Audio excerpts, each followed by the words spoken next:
Hello everyone, doctors opinion के पहले episode में आप सभी का स्वागत है। जैसा कि आप सभी जानते हैं कि गर्मी का मौसम अपने साथ बहुत सारी समस्याएं ले आता है और जहां समस्या है वहीं उसका समाधान भी होता है। तो इन्हीं समस्याओं का समाधान लेने आज हम आए गए हैं डॉक्टर अश्विन पांड्या के पास। सर 12 साल से भी ज़्यादा आयुर्वेद को प्रैक्टिस कर चुके हैं, तो सर से आज हम जानेंगे, सर से कुछ सीखेंगे कि इस गर्मी के मौसम में हम खुद को कैसे सेफ रख सकते हैं, कैसे हम हमारे लाइफस्टाइल को रखें, कैसे हम हमारे खाने को रखें, ताकि ये मौसम का इफेक्ट हमें कम से कम देखने के लिए मिले।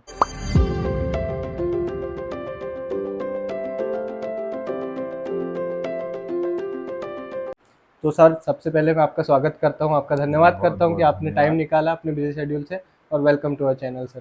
Thank you Harshad. सर मैं सबसे पहले आपको ये क्वेश्चन करना चाहूँगा कि आपकी जो 12 साल की जर्नी है, क्या आप हमें बताएंगे कि कैसी रही आयुर्वेद में? देखो हर्षद, मैं एक आयुर्वेदिक फैमिली से बिलोंग करता हूँ। मैं मेरी फैमिली में सेकंड जनरेशन में वैद्यकत्व को प्राप्त हुआ हूँ। और मेरा BAMS 2010-11 में शुरू हुआ और उसके एक साल बाद से मैंने इंडिपेंडेंट प्रैक्टिस शुरू कर दी। जितना कि मैंने पिताजी से सीखा था और आज भी मैं उनसे सीखता हूँ, ओके। तो बस तब से कंटिन्यूएशन में अभी तक मेरी प्रैक्टिस चल रही है। सर किसी स्पेशल चीज़ पे जिस पे आप काम करते हैं? शुरुआत में तो ब्रॉड स्पेक्ट्रम में मैं सभी चीज़ों पर काम करता था और काफ़ी अच्छा एक्सपीरियंस भी मिला। उसके बाद इनफर्टिलिटी मेनली पिताजी ट्रीट करते हैं, तो वो वहाँ से है ही। और अपने लिए मैं कहूँगा मैंने आयुर्वेद का उपयोग किया और वेट गेन वेट लॉस इस थेरेपी पे अच्छा खासा काम किया। ओके। चूँकि मैं खुद ओवरवेट हो चुका था एक समय पर, अच्छा खासा 1:10 1:20 के आसपास मेरा वेट हो गया था। तो वो आयुर्वेद के द्वारा ही मैंने उसे पूरा कम किया। ओके। सो सर मैं आपको आज के इस पूरे टॉपिक से इंट्रोड्यूस कराता हूँ। आज हम बेसिकली गर्मी के मौसम पे बात करेंगे, जी।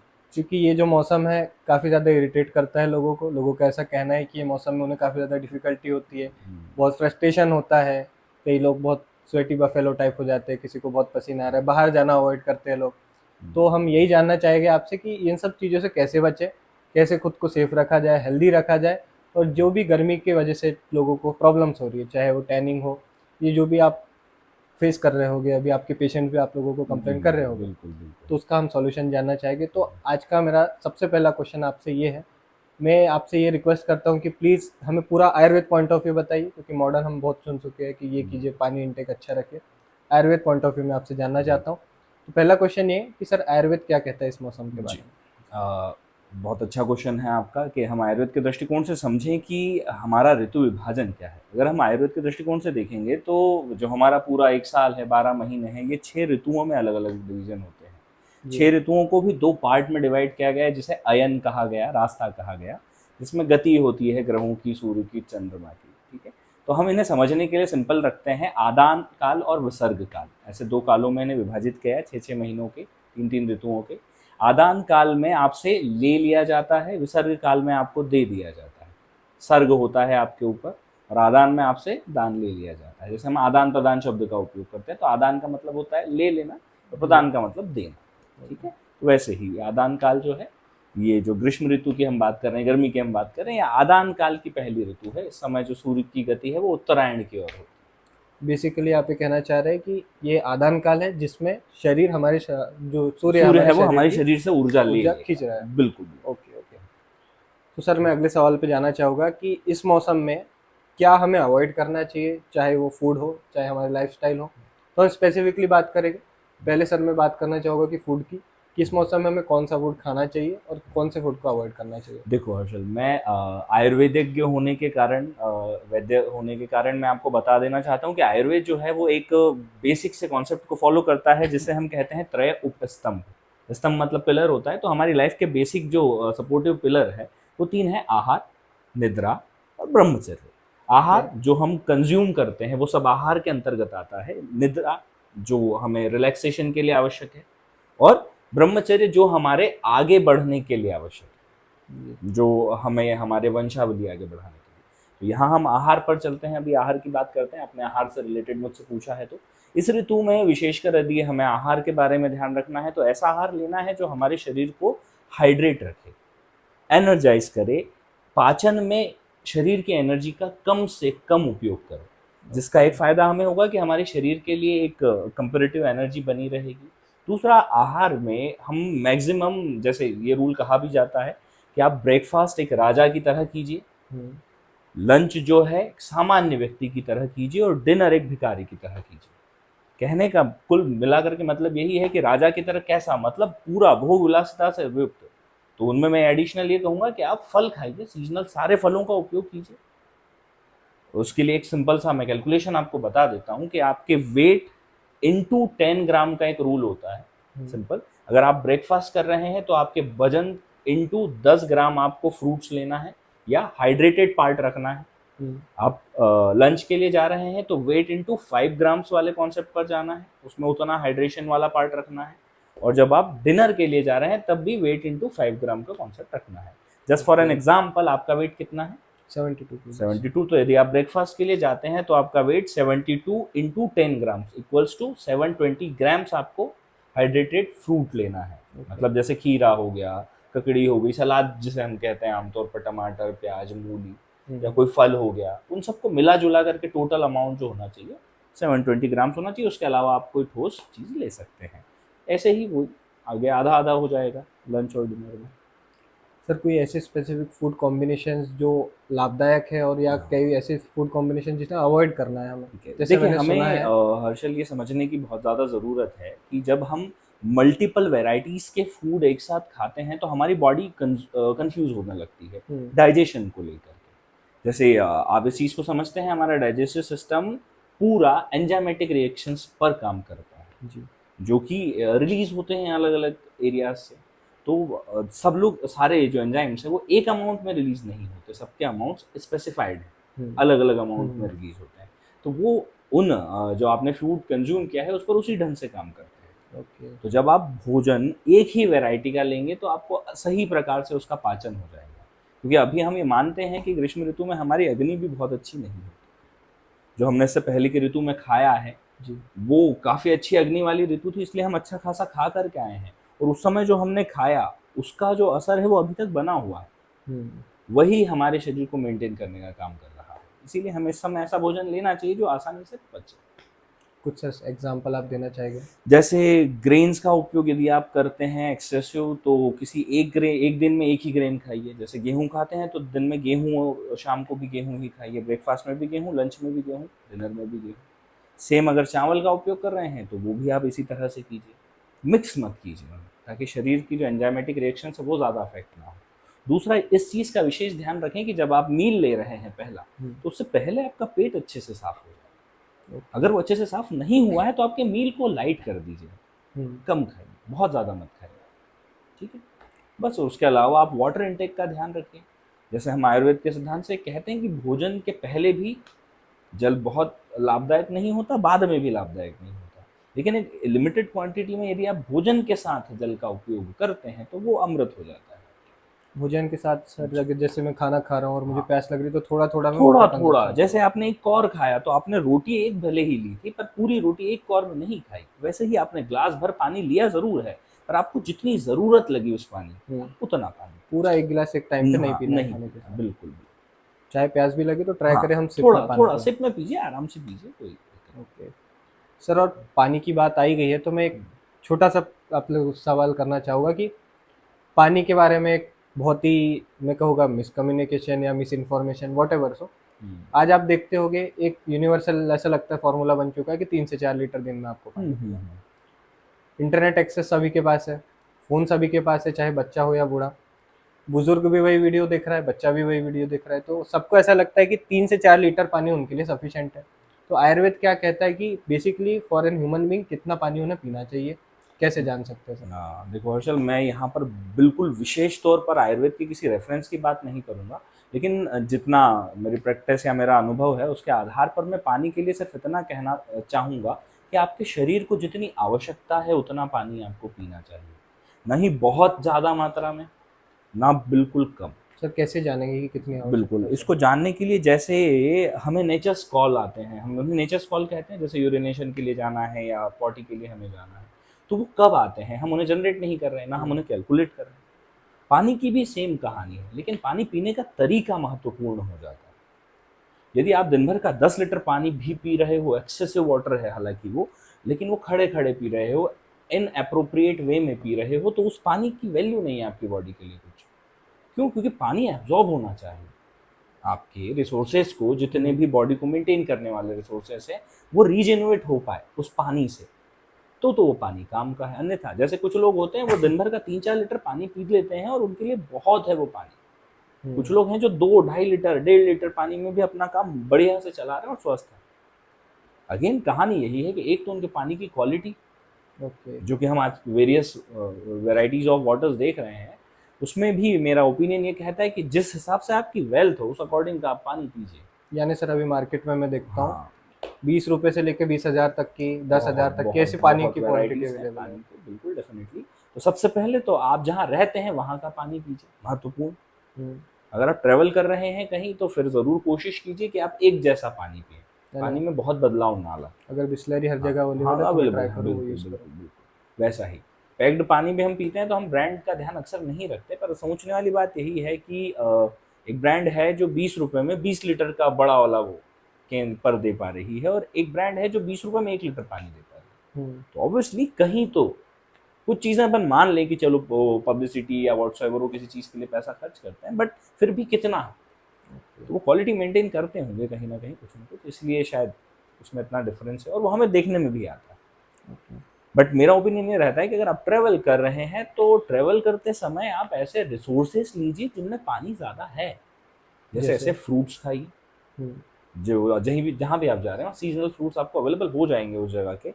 दूसरा, उन फ्रूट्स के अलावा आप खीरा खा सकते हैं।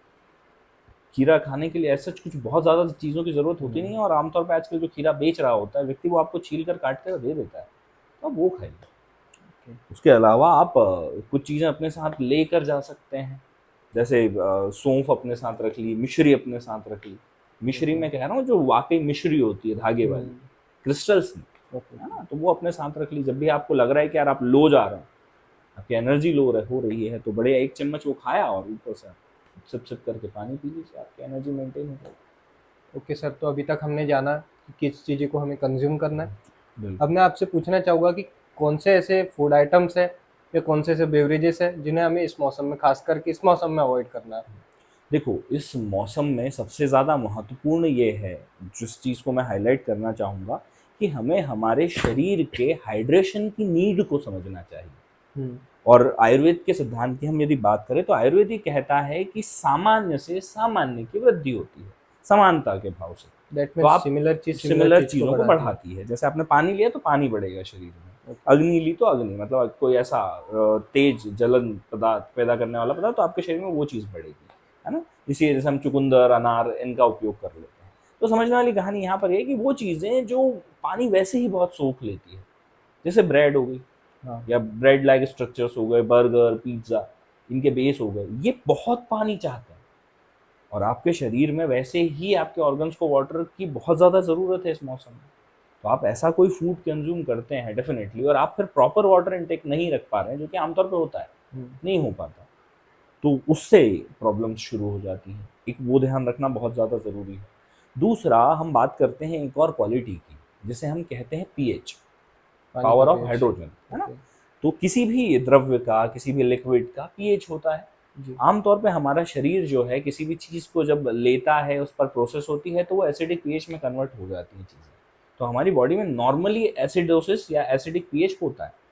वो ऑब्वियस है, जब हमें एसिड को बैलेंस करना है तो हमें अल्कली चाहिए चीज़ें, तो हम जिन चीज़ों को कंज्यूम करें वो अल्कलाइन होनी चाहिए, उनका पीएच अल्कली होना चाहिए। तो मैंने जो फ्रूट्स की बात की, इनमें भरपूर मात्रा में अल्कलाइन मैटर होता है, इनका पीएच अल्कलाइन होता है। अगेन हम पानी की बात करते हैं, पानी भी अल्कलाइन होना चाहिए, जिसको मेंटेन करने के लिए आप एक साधन का उपयोग कर सकते हैं, सिंपल सा, कि आप जिस भी पानी का उपयोग कर रहे हैं उसे बल्क में थोड़ा उबाल लीजिए 2-4 मिनट, फिर उसे ठंडा करके आराम से उसका उपयोग कीजिए, कोई प्रॉब्लम है नहीं उसमें, इम्प्यूरिटीज़ अलग कर देगा वो। बिल्कुल सर। सर, तो अभी तक हमने ये जाना कि कौन से फूड आइटम्स हमें कंज्यूम करना है, कौन से नहीं करना है। अब मैं आपका ओपिनियन जानना चाहूँगा लाइफस्टाइल में। जैसे कोई भी इंसान अभी स्टेबल नहीं है, चाहे वो स्टूडेंट हो, वर्किंग वुमेन हो, या कोई पर्सन हो जो जॉब करता है, किसी की नाइट शिफ्ट होती है। तो ऐसे में हमारा डे शेड्यूल क्या होना चाहिए, किन चीज़ों को हमको लाइफस्टाइल में अवॉइड करना चाहिए, चाहे वो दिन में सोना हो, रात में जागना हो, कुछ ऐसी चीज़ें, एक्सरसाइज, आप क्या रिकमेंड करना चाहोगे सर इस मौसम में? देखो, इससे पहले मैंने आपको 3 उपस्तंभों के बारे में बताया, जी। जिसमें हम आहार की बात कर चुके हैं। यहाँ पर आगे आती है, हम लाइफ़स्टाइल की बात करें तो हमारी निद्रा और हमारा ब्रह्मचर्य, ये दोनों ही लाइफ़स्टाइल के अंतर्गत आ जाती है। इसके अलावा भी जो क्रियाकलाप हम करते हैं, वो सब लाइफ़स्टाइल के अंतर्गत आ जाते हैं।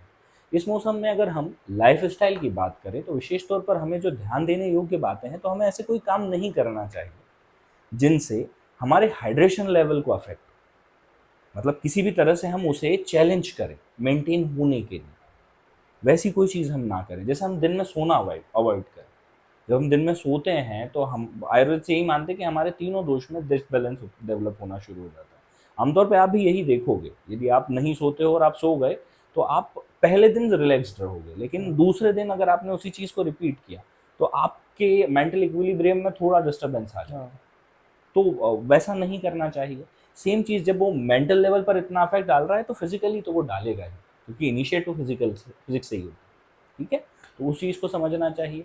दूसरा, हम बात करें निद्रा की, तो हमें प्रॉपर नींद लेनी चाहिए शांतिपूर्वक। और शांतिपूर्वक नींद कब आएगी, कैसे आएगी? जब हम रिलैक्स रखें बॉडी को।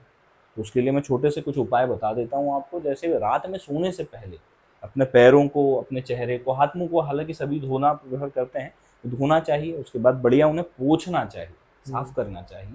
उसके उपरांत आप पैरों के तलवों में, हाथ की हथेलियों में, आँखों पर नारियल का तेल अप्लाई कीजिए। बहुत एक्सेसिव नहीं लगाना है, 1-2 बूंद, 3 बूंद, दैट्स ऑल। अगर वो गायब हो जा रहा है तो आप थोड़ा-सा और ज़्यादा लीजिए, नहीं तो उतना सफिशिएंट है। इससे अपने आप आपको रिलैक्सिंग मोड फ़ील होने लगेगा, जो कि बहुत महत्वपूर्ण है। हम देखें, मैं ऐसा कह भी क्यों रहा हूँ, क्योंकि हमारे पैर सबसे ज़्यादा उपयोग में आ रहा है। हाँ, उसके बाद हमारे हाथ उपयोग में आ रहे हैं, और इन दोनों के बराबर हमारी आँखें उपयोग में आ रही हैं। तो जो हम उपयोग कर रहे हैं, उसका मेंटेनेंस हमें करना पड़ेगा। जनरली इस पे कोई ध्यान नहीं देता है, avoid नहीं, करता आमतौर है। पर कोई ध्यान नहीं देता, और इसीलिए हम देख रहे हैं आजकल छोटे बच्चे भी चश्मे लगाकर घूम रहे हैं आमतौर पे, आप भी जैसे। तो वैसी ही बात है। दूसरा, मैं कहूँगा कि हमने यहाँ निद्रा की तो बात कर ली, हमारी नींद सफिशिएंट होना चाहिए। नींद सफिशिएंट का मतलब आप टाइम जोन पर मत जाइए। जैसे कि हमने पानी की बात की, क्वांटिटी की, यहाँ नींद पे हम क्वांटिटी पर बात नहीं कर रहे हैं। हम बात करते हैं कि नींद पूरी कैसे होगी। जब आप उठे हो, आप फ्रेश हो, दैट मीन्स रिलैक्स्ड हो, इनफ है वो आपकी नींद स्लीप आपके काफ़ी लिए। है। कुछ लोग हैं, जैसे मोदी जी की बात करें, तो वो बहुत ज़्यादा देर नहीं सोते हैं, बहुत कम समय के लिए सोते हैं, लेकिन वो आप जब देखो उनको, तब वो रिफ्रेश दिखते हैं आपको। बिल्कुल। तो ये नींद पूरी होने के लक्षण है। दूसरी चीज़ पर आते हैं, ब्रह्मचर्य, जो बहुत महत्वपूर्ण अंग है। जैसे लिव इन वाले कॉन्सेप्ट्स आजकल बहुत ज़्यादा चल रहे हैं। तो जब आप समर की बात करते हैं, ग्रीष्म ऋतुचर्या की बात करते हैं, तो इसमें जो मिनिमम क्राइटेरिया है कि यार आपको अगर करना ही है, अगर आपको सेक्सुअली एक्टिव ही होना है, तो आपको 15 डेज का गैप एटलीस्ट रखना चाहिए, क्योंकि आपको कूल एंड काम रखने का काम आपकी अंतिम धातु ही करती है, शुक्र धातु ही करती है। यदि उसका शरण होता रहेगा, तो वो आपको मेंटेन नहीं रहने देगा। उसके अलावा लाइफ स्टाइल में और आपको क्या समझ में आता है, कौन से प्रश्न हैं आपके? सर जैसे मेरे स्पेसिफिक प्रश्न है, मेरी जो वीडियो है मोस्ट प्रोबेबली मेरी एज के ग्रुप के बच्चे देखेंगे। जी जी जी। तो अभी पार्टी कल्चर बहुत ज़्यादा है, हाँ। Alcoholism, smoking. तो क्या सर ये मौसम में ये सारी चीज़ें भी शरीर को बहुत ज़्यादा अफेक्ट करती है? देखिए, सीधी बात यदि मैं करूं, तो मैं इन सारी चीज़ों को अवॉइड करने का ही आपको सजेशन दूंगा। लेकिन फिर भी यंग हैं, ज़िद पे हैं, आपके शरीर में हार्मोन्स की अवस्थाएं थोड़ी अलग हैं, तो इस कारण से आप उन चीज़ों के लिए प्रवृत्त होते हैं, आगे बढ़ते हैं। तो मिनिमम क्वांटिटी में अल्कोहल कंज्यूम कीजिए, करते हैं तो डाइल्यूट करके कीजिए, एक्सेसिव डाइल्यूशन कीजिए, उसमें नींबू पानी का उपयोग कीजिए, या जलजीरा, या सामान्य पानी का उपयोग कीजिए। यहाँ मैं एक इम्पॉर्टेंट बात आपको बताना चाहूँगा हर्षल, कि हमें सोचते हैं, जैसे वर्ड है कोल्ड ड्रिंक, हाँ। ये आई थिंक हमारे शरीर के लिए विषाक्त द्रव्यों के तौर पर कार्य कर रहे हैं अभी। हालांकि शुरू से कर रहे हैं, पर जब ये इनिशिएट हुए होंगे तब इनका कोई और प्रोस्पेक्ट रहा हो सकता है। मैं उसके बारे में ज़्यादा कुछ नहीं कह सकता। कैसे? क्योंकि हमने जिन 3 क्वालिटीज़ के बारे में आपको शायद पहले कभी मैंने बताया हो, पानी की, ORP, यस सर। pH और उसका अल्कलाइन होना बेसिकली, तो इन तीनों क्वालिटीज़ को वो अपोज करता है कोल्ड ड्रिंक हमेशा। एक तो वो एसिडिक pH वाला होता है, 4 या 3 pH होता है उसका, जो कि बहुत हमारे लिए हार्मफुल है। जो हमारे सिर्फ स्टमक में भी होता है, वो भी जब हमें बहुत भूख लग रही हो तब। ठीक है। दूसरी बात, उसकी ORP वैल्यू बहुत कम होती है, ऑक्सीडेशन रिडक्शन पोटेंशियल, उल्टा वो ऑक्सीडेशन को इनहेंस करने का काम करता है। ठीक है। और माइक्रो क्लस्टर या मैक्रो क्लस्टर वाली उसकी साइज की बात करें तो चूंकि उसमें शुगर बॉन्ड है तो उसके क्लस्टर छोटे नहीं होंगे, तो वो एब्जॉर्प्शन को डिनाई करेगा, रोकेगा, उसके कारण एब्जॉर्प्शन कम हो जाएगा। तो आपके द्वारा लिया गया 10 ml 20 ml कोल्ड ड्रिंक भी यदि आप डाइल्यूट करने जाओगे और उसके पीएच को कैलकुलेट करो, और कोई क्राइटेरिया कैलकुलेट अभी हम नहीं कर रहे हैं, तो वो 10 ml कोल्ड ड्रिंक जो है वो लगभग 10 लीटर पानी में डाइल्यूट होने वाला है। तो आपने जो कंज्यूम किया है वो आपके शरीर से निकालने के लिए आपको कम से कम 10-20 लीटर पानी लग जाएगा। आमतौर पर हम इतना पानी नहीं पी पाते, तो हमें इन विशेष चीज़ों का ध्यान रखना चाहिए। अल्कोहल डिनाई करना चाहिए, और स्मोकिंग तो आई थिंक इस ऋतु में नहीं करनी चाहिए। जो आप लोग हमेशा आपका माइंडसेट यहाँ रहता है, आपका टेम्पर हाई रहता है, वो शायद उसी कारण से रहता है। ओके सर, तो क्या यहाँ पे भी वही चीज़ काम करे जैसे आयुर्वेद का कंसेप्ट था, सामान्य से सामान्य बिल्कुल, डेफिनेटली वो सेम फैक्टर्स आपकी बॉडी में सेम फैक्टर्स को एनहेंस कर रहे हैं। वो सारी चीज़ों की गर्मी, बिल्कुल। शरीर की गर्मी को बढ़ा के डेफिनेटली। टेम्पर पे काम और करेगा। अगेन हम कर क्या रहे हैं, मतलब ये थोड़ा सा टॉपिक से बाहर की बात है, पर हम शरीर को वो चीज़ें दे ही नहीं पा रहे हैं जिनके आधार पर वो चला करता था। जी। जैसे हम डाइट कर रहे हैं, हम्म। तो हम डाइट में कौन सी चीज़ें ले रहे हैं, बहुत न्यूट्रिशियस चीज़ें कहाँ ले रहे हैं, हमारी वो कंज्यूम करने की चीज़ें कम हो गई है, फिर वो उतने प्रॉपर वे में हमें मिल नहीं पा रही है, फिर मल्टीपल चीज़ें हो गई हैं, तो उन कारण से हमें इन चीज़ों का बहुत ध्यान रखना चाहिए। तो सर अभी आपने हमें ये समझाया कि क्या हमें लाइफस्टाइल रखना है हमारा, जिस पे आहार की हमने पहले बात की, त्रयोस्तंभ आपने हमें समझाया, बहुत अच्छा लगा वो टॉपिक। तीनों स्तंभ जैसे हमारे शरीर को जो धारण करते हैं, पकड़ के रखते हैं, 3 पिलर्स, उनको कैसे मेंटेन रखे आपने ये बताया। अब लास्टली मैं आपसे ये पूछना चाहूँगा सर कि इस महीने में जैसे आप भी डील करते होंगे, स्पेसिफिकली स्किन को लेके बहुत लोग सेंसिटिव हो जाते हैं डेफिनेटली। क्योंकि टैनिंग हो रही है, किसी को धूप से बहुत इरिटेशन हो रही है, तो ऐसे इंडिविजुअल जिससे इसी मौसम में तकलीफ ज़्यादा होती है वो क्या कर सकते हैं? इस मौसम में तकलीफ का मुख्य कारण जो होता है, हम पहले उस पर जाएं। तो अभी क्या होता है कि हमारा इनकम जो है, इनपुट जो है वो कम हो जाता है, आउटकम ज़्यादा हो जाता है, आउटसोर्स ज़्यादा हो रही है। जैसे सर? जैसे हम पानी पी रहे हैं, तो इससे पहले की ऋतुओं में भी अगर आप 2.5-3 लीटर पानी पी रहे थे तो वो एक्सेसिव खर्च हो नहीं रहा था। हाँ। वो या तो यूरिनेशन के द्वारा जा रहा था, या थोड़ा बहुत आपने कुछ हाइपर एक्टिविटी कर ली तो स्वेटिंग आ रही थी।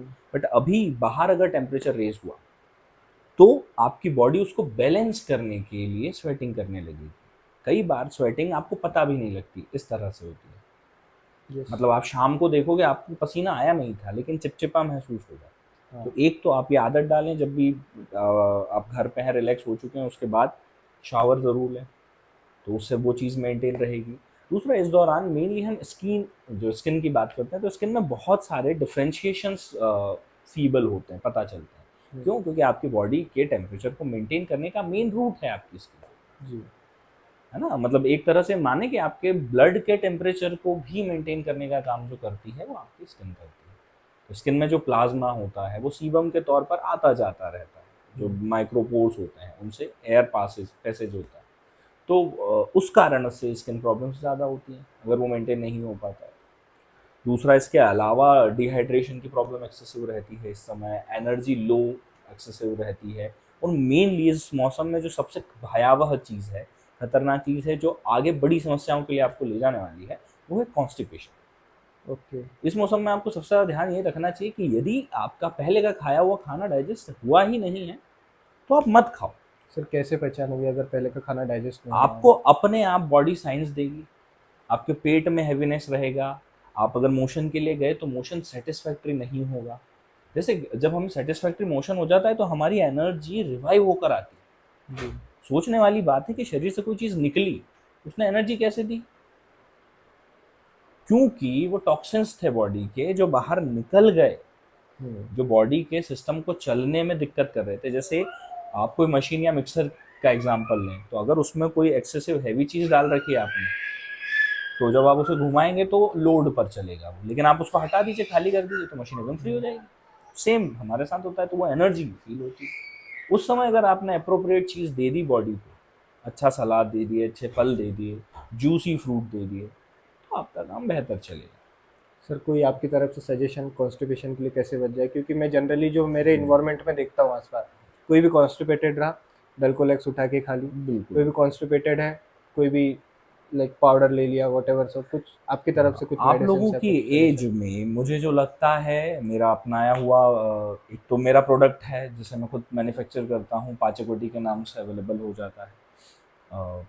आप चाहेंगे तो मैं भी अवेलेबल करवा दूंगा आपको। और दूसरा ये कि अगर आप पाचकोटी नहीं ले पा रहे हैं, किचन में आपको थोड़ा बहुत नॉलेज है, तो आप अजवाइन, जीरा और काला नमक या सेंधा नमक, दोनों में से कुछ भी, वो स्वाद अनुसार है, काला और सेंधा नमक, लेकिन अजवाइन और जीरा दोनों आधा आधा चम्मच, उसको रोस्ट कीजिए और खाने से जस्ट पहले आपको पूरा 1 चम्मच वो मटेरियल खा लेना है। उसके बाद आपको भोजन शुरू करना है। आप जब भी ऐसा करेंगे, आपके कॉन्स्टिपेशंस में आपको बहुत रिलीफ फील होगा। ओके, तो सर जितनी भी डिस्कशन अपन ने की, अगर कोई इंडिविजुअल इन सारी चीज़ों को फॉलो करता है बिल्कुल तो आई थिंक कि उसकी गर्मी क्या सारे मौसम अच्छे जाएंगे। बिल्कुल बिल्कुल, हमेशा यदि वो ऋतुचर्या का पालन करता है, दिनचर्या का पालन करता है, आहार विधि विधान का पालन करता है, तो वो पूर्णतः स्वस्थ रहेगा। और कोई टिप या सजेशन सर आप ऑडियंस को देना चाहें हेल्दी रहने के लिए हमेशा? हेल्दी रहने के लिए शायद ये बायस्ड लगे आपको, लेकिन मेरा ओपिनियन खुला यही है कि आयुर्वेद अपनाइए, ओके, स्वस्थ रहिए। और आयुर्वेद अपनाइए मतलब स्वयं से आयुर्वेद मत अपनाइए, किसी आयुर्वेद विशेषज्ञ से सलाह लेकर आयुर्वेद अपनाइए। बिल्कुल sir. Sir thank you so much, आपने इतनी सारी इन्फॉर्मेशन हमें दी, आपने हमें सिखाया कि हमें रहना कैसे है, आपने ये बताया कि हमें खाना क्या है, किन चीज़ों को अवॉइड करना है, किन चीज़ों को लेना है। आपसे बात करके काफ़ी अच्छा लगा।